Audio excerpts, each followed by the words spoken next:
Hey guys, Luke here, and welcome back to the League Report with Luke. Now you might be thinking, what do you mean, welcome back? You've never done any video like this before? Wrong. I have. It was just a long time ago. In fact, I think it was like 2016. The 17th of November, 2016 to be exact. Now, obviously, we just established I haven't done them for a long time, but I'm bringing them back, and the reason I'm bringing them back is because in the off-season, there's just so much stuff going on. It'd be crazy for me to do individual videos.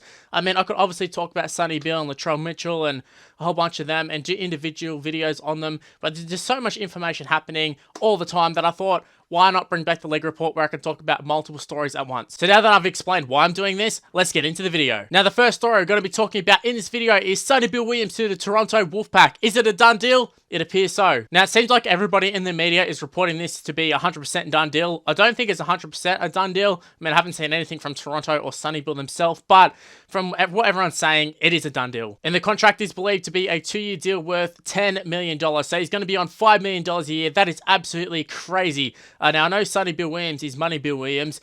He's signed some pretty big contracts in his time, whether it be rugby league or rugby union, but I would have to say he's probably never signed anything like this. $5 million a season, even rugby union, French union, Japanese, whatever. I don't think you're going to get anything like that. Toronto Wolfpack going all out to sign Sonny Bill. Now, at the moment, Sonny Bill is 34 years old, and you got to say he's past his prime. He's well past his prime, actually. I believe he's been getting injured a fair bit as of late as well. But he's a current All Black, and he's probably the most high-profile player in rugby league. I'm not sure about rugby union, but definitely in rugby league, which is ironic because he's not even playing rugby league, but he has definitely got a big brand name. He's got a high profile, and that's exactly what Toronto need, considering they're going to be a brand new team into the Super League. So not only are they going to have eyes on them in the Super League, but also they're in Canada. They're in a whole country that doesn't even support rugby league. So it's new territory for them, and I think they are building up a fan base, and I think Sonny Bill Williams is a great signing to help do that. Now, in terms of his on-field ability, I don't think they've signed him for that. I think it's clear for everyone to see. They have signed him purely for his off-field stuff. And when I say off-field stuff,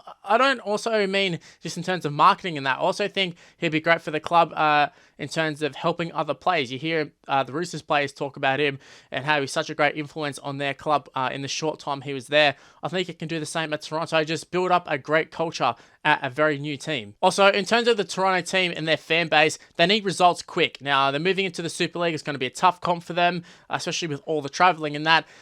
They've done well in the lower leagues, but moving into the Super League might be a big ask, and I think Sonny Bill can definitely help with that. Now, he's obviously not at his peak like we just talked about, but he should be able to help guide them to at least a pretty respectable finish in the Super League for their first season in the Super League. And like I said, I think they need pretty good results for the first season to help build that fan base, especially in a country that doesn't have rugby league. Rugby league is not a sport in Canada, really. So overall, do I expect the Toronto Wolfpack to win the Super League or anything? No, I don't. I don't even expect them to get close in Sonny Bill's time. However, I think he'll help them maintain their stay in the Super League. I don't see them getting relegated or anything like that. I think it'll be a good signing on and off the field. So good job, Toronto. Now, from one former Rooster to a current Rooster, we are going to be talking about Latrell Mitchell. There's so much to talk about with Latrell. A lot of it, there's not a lot of stuff set in stone. The only thing we know is the Roosters have pulled their contract offer. I believe it's to be around $800,000 a season, and they've withdrawn their offer. So I don't know if Latrell sort of shot himself in the foot, because it seems like a lot of clubs are pulling out of the race for him. However, there's obviously a lot of teams who are still interested. That being, I think the Bulldogs, I think the Tigers have talked about it, even though I think they've come out and said no now. Cowboys definitely shown a lot of interest. I think the Knights have as well. And teams like Titans and stuff, they haven't really said anything, but you'd expect they would be in the mix for him as well. What I do think is weird with the whole Latrell Mitchell situation is the fact that I don't think he's done a lot wrong, yet he's getting absolutely torn apart in the media. This dude, he's never really done anything bad off the field. He hasn't drunk drive, he hasn't done drugs, he hasn't been, I don't know, getting into fights with fans, fights in general. He hasn't really done anything apart from say he wants to explore his options. And it's just weird to me that he's getting absolutely destroyed. And he's not only getting destroyed by journalists, even former players coming out and talking about, hey, he's not worth this and he's not worth that, which I find super strange, because let's look at Latrell Mitchell. What has he done in the game? All right, so he's 22 at the moment. He's won 2 premierships. He's won an Origin series. He's played over multiple Origin series, actually, even though he did get dropped this year, but he's just played for Australia. He's done a lot for a 22-year-old. He is a fantastic player. He has got a lot of talent. And right now, in 2019, in the NRL, we're in a time where there are a lot of crazy contracts being signed. Latrell Mitchell on $1 million isn't crazy to me. Like I said, he's done a lot in the game. And the fact that some former players coming out and saying, oh, well, you know, he's a bit lazy. so what? Like, he's a really, really good player. On his day, he is absolutely unstoppable. Now, I just got done talking about how the Bulldogs are in the mix for Latrell Mitchell. I've been sitting around watching the Bulldogs for the last few seasons pay Kieran Foran over $1 million a season. You can't tell me Latrell Mitchell wouldn't be a better signing than Kieran Foran. Kieran Foran signed that contract full well being busted. Latrell Mitchell is coming into the peak of his career. You can't tell me he's not worth for Kieran Foran's contract. And my little rant there, it's not even about Kieran Foran. It's a fact that there's a lot of contracts that are being signed. You know, you Ben Hunts, you Corey Normans and all that. They're on big money, but they're not exactly worth it. And yet they want to pinpoint Latrell Mitchell as being the one, oh, well, he's not worth it. You know what? Despite all of the media, despite everyone slamming him, I think Latrell Mitchell will sign a big contract. I don't think it'll be at the Roosters. I think he's almost a guarantee to be gone. Although it's rugby league, never say never. You never know exactly what is around the corner. That's the beauty of the NRL. But yeah, I can't see him staying at the Roosters. But I'm sure he's got a lot of suitors, and with how the NRL is at the moment, I expect him to get the contract that he wants somewhere. Speaking of Bulldog signings, actually, we're going to be talking about re-signings. We're going to be talking about the fact that they've re-signed Lachlan Lewis until the end of 2021. Lachlan Lewis is a personal favourite of mine, the Prince of Belmore. I'm absolutely delighted that he's re-signed with the club. Now, I just touched on Kieran Foran before. He's out with injury yet again, and this is a perfect opportunity for Lachlan Lewis to come in, partner with Jack Cogger, and sort of take the Bulldogs to the promised land. Okay, maybe not that far, but at least he gets another chance to prove himself. It's only like a 1-year extension, so it's nothing major. But the Bulldogs, I think they keep making some really nice signings. We've just re-signed Ramien Smith. We've just re-signed Dallin Watene-Zelezniak. I think the club is making some really good moves. Now, in terms of Lachlan Lewis, I just touched on him being one of my favourite players. In fact, I think he is my favourite player. I think if you've watched enough of my videos, you know I really rate Lachlan Lewis. But the weird thing is, I don't really know why I rate him. He's not someone who is, oh, he's super fast, he does all the flashy plays, you know, some outstanding kicker. Like, he's kind of just mediocre in everything. But I will say, I'll give him credit. His defense is quite good. His kicking game is okay. But yeah, his defense is definitely a standout. At least one-on-one defense is very good. Who can forget him up against Sam Burgess? What a contest that was. And I think he came out on top in that one, actually. But yeah, he's just an interesting one because he's not someone who has like super crafty playmaking abilities or speed, or he's so good in attack or so good in defense. He's kind of just there, but for some reason the Bulldogs just win when he plays. We play so much better with him than we do without him. So there's got to be something there that we don't see. But yeah, I just absolutely love Lachlan Lewis, and I'm glad he's going to be sticking around for a little bit longer. Actually, you know what? It kind of reminds me of Josh Reynolds in terms of that he always makes those effort plays. But the difference is Josh Reynolds would make the effort plays, but it almost sort of go too over the top, and then he'd have super like brain explosions, like next level brain explosions. You've seen them time after time. He'd probably do it for the Tigers this year. But Josh Reynolds absolutely loved them, absolutely loved Lachlan Lewis as well. And I think that's what the beauty about Lachlan Lewis is, because he will make the effort plays. He's always given 110%. But he also doesn't overplay his hand, which I think was the problem with Josh Reynolds. But it's just good that we got another cult hero at Belmore. So yeah, I'm just glad to have him around.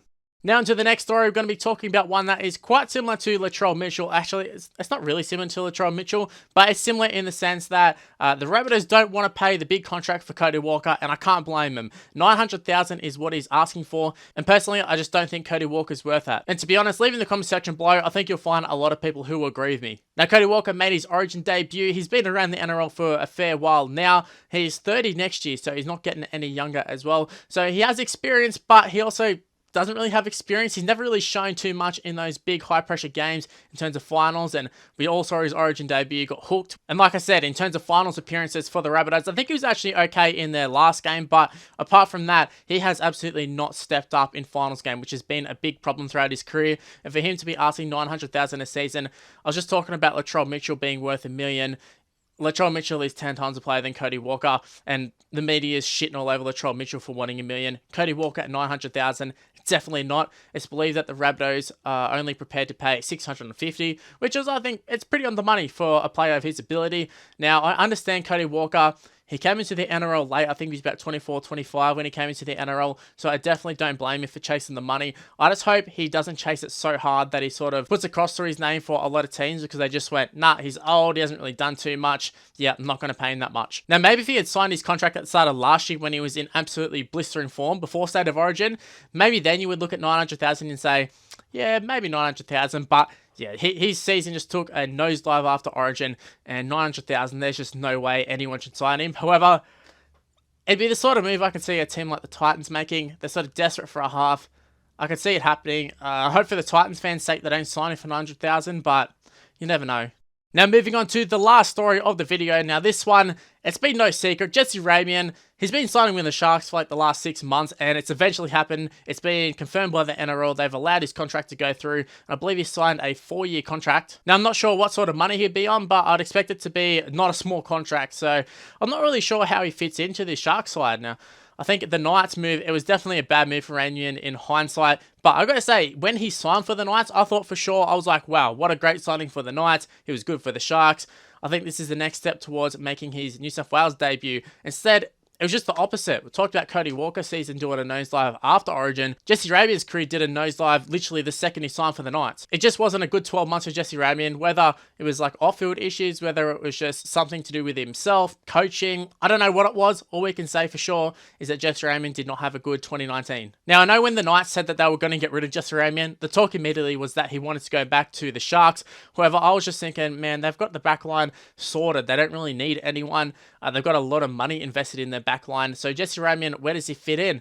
I was thinking maybe the Bulldogs or even the Cowboys, someone like that where we could do with a center.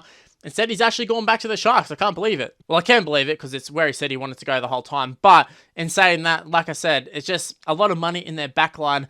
I just can't see it working out. In terms of salary cap, especially with how the 2020 NRL season will be, salary cap stuff has been a problem for everyone. It seems like every club's struggling with the salary cap. Even the Knights, they were talking about salary cap problems.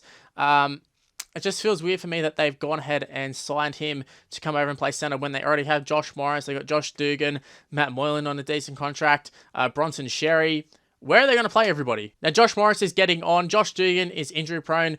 Matt Moylan's injury prone. They can sort of shift a lot of players around. But for me, I think you need to get rid of either Moylan or Dugan. Now, it's funny to think back a few years ago. If you had said, oh yeah, a team would take one of them, you'd say, yeah, for sure, they'd be able to find a team. But with how they've been the last few years, they've been quite injury prone. Their form hasn't been great. I just can't see a lot of teams willing to take on their contracts. I expect them to be on pretty big contracts. So it's weird to see as soon as they went to the Sharks, their value just declined so much. But yeah, in terms of Jesse Ramien, I think he's going to go back to the Sharks, and I think he'll have a pretty good season. I think he'll return to his best. So long term, I see this being a pretty good signing. But just in the next few years, it's going to be hard for them to fit everybody into their side. But I'm sure they'll manage. Anyway, guys, those are all the stories done for this video. Leave in the comment section below. Is there anything you want me to talk about in particular? Get in contact with me, whether it's on Facebook, Twitter, Instagram, whatever you want, even just in the comments. Leave any stories or rumors or anything you want me to talk about, and I might be able to talk about them in future videos. Anyways, if you did happen to enjoy this video, make sure you go ahead and smash the like button and subscribe to the channel if you're new around here. Also, make sure to turn on the notification bell. Haven't really been mentioning that as of late, so may as well mention that notification bell. Apparently important. So go ahead and do it. Also, while you're at it, go ahead and give me a follow on Twitter and Instagram. It's on the screen right now. It's Mr. Luke on Black T. My Facebook page is also in the description below. Like I said, feel free to contact me on that and let me know of any stories or rumors you want me to talk about for future League Report videos. But yeah, that's all I got to say. We're back with the League Report. Hopefully you did enjoy it. I'll see you in the next video. Bye, guys.